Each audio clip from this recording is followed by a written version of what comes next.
Continuing on with some fun read alouds for this week, I have How I Became a Pirate.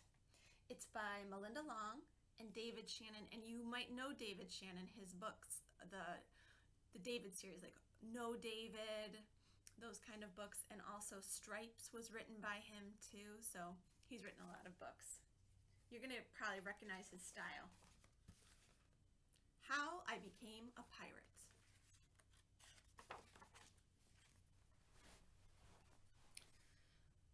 Pirates have green teeth, when they have any teeth at all.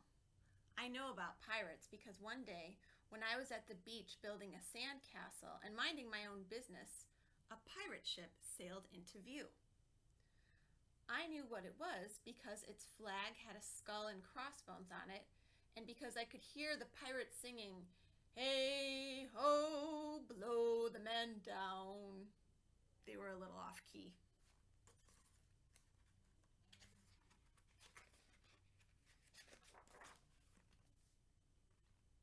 I tried to tell Dad, but he was busy setting up the beach umbrella. You can see his feet right there. I tried to tell Mom, but she was busy slathering my baby sister with sunblock. So I went back to my sandcastle, but I kept an eye on the pirates. By then, they were rowing to shore.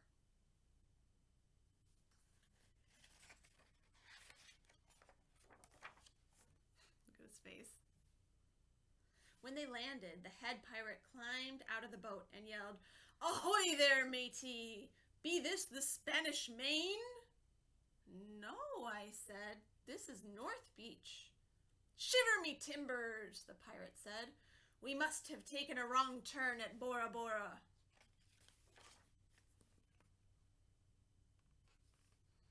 He walked around my sandcastle. He looked at the moat, then yelled back to his crew, "He's a digger, he is, and a good one to boot." "A good one to boot," the others agreed. "What be your name, matey?" the head pirate asked. "Jeremy Jacobs, sir," I told him.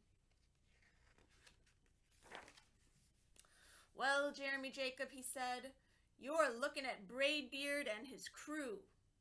We've been needing a digger like yourself. We've a chest of treasure to bury." "Aye, treasure!" the others shouted. "You're coming with us," Braidbeard told me. I didn't think Mom and Dad would mind as long as I got back in time for soccer practice the next day.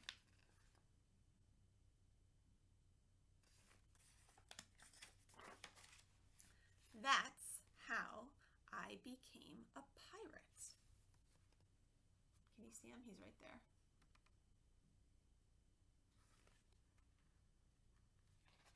I think that one's funny because that guy has patches over both eyes, but he's like looking out of one. The treasure. As soon as we were on board, Braidbeard showed me the chest of gold and jewels. "Got to find a safe place for this here treasure. It's high time we were off," he announced. "We're off!" we all shouted, and then we set sail.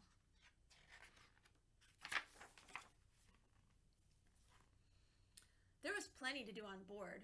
The pirates taught me to sing sea shanties. It's like a song. The louder the better. The louder the better. And to say real pirate stuff like landlubber and scurvy dog. By dinner time, I could speak pirate perfectly. I also learned pirate manners. Braidbeard pounded his fist on the table and yelled, "Down the hatch, me laddies!" "Down the hatch!" we all shouted. Braidbeard gulped his food and said, "Hand over the meat." "The meat!" we all roared. Nobody told us to finish our spinach. There wasn't any. Or to chew up our carrots. They weren't allowed on board. We talked with our mouths full, and nobody said please or thank you. Think you'd like to have dinner with pirates?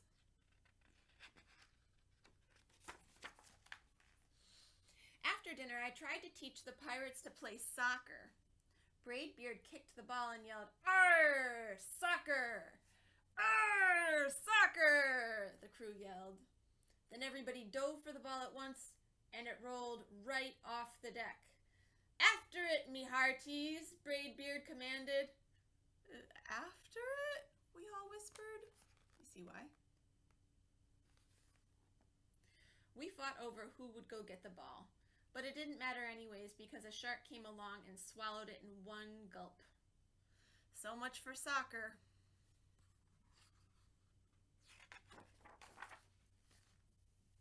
By now it was past my bedtime, but nobody tells pirates to go to bed, to take a bath, or to brush their teeth.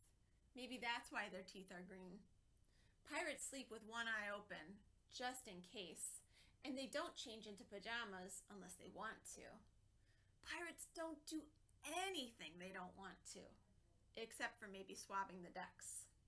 I wanted to be a pirate forever. Pirate pillow fight.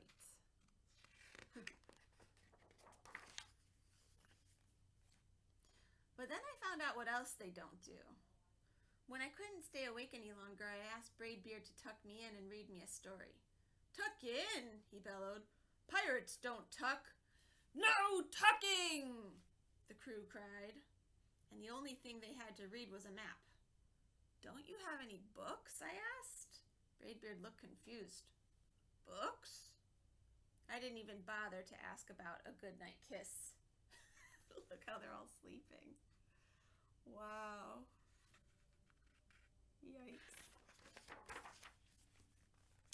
It wasn't easy to fall asleep without a story, but I was finally dozing off when a storm broke. Thunder boomed and lightning flashed. I tried to hide under the covers as waves slammed up against the ship, but I kept falling out of my hammock. I couldn't find anyone in the cabin. They were all on deck. Lower the sails, Braidbeard shouted. Batten down the hatches! Everybody ran around yelling and lowering and battening. Nobody had time to sit close and tell me it would be over soon. Nobody even noticed me. I decided that I didn't want to be a pirate after all. Can you see?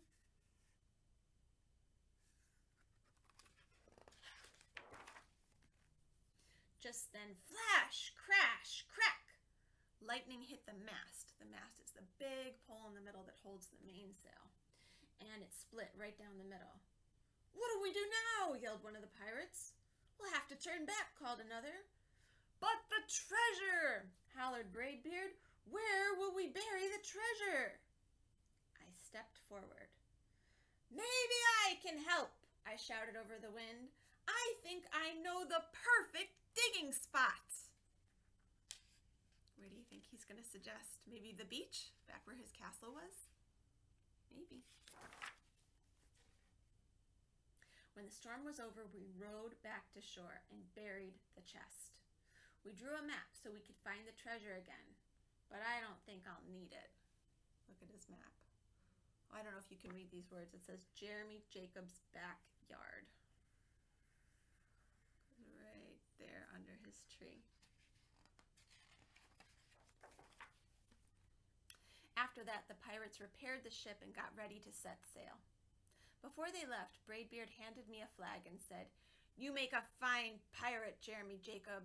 Guard that treasure well. We'll be back to get it soon enough. Soon enough, the crew repeated. And if you ever need us, Braidbeard added, just run the Jolly Roger up yonder pole. Up yonder pole, the others shouted. That's the Jolly Roger. It's a pirate flag. And maybe I will, but not today. I have soccer practice. And as you can see, the team he plays for is the Pirates. All right, the end. Okay, scurvy dogs, have a great day. Arr!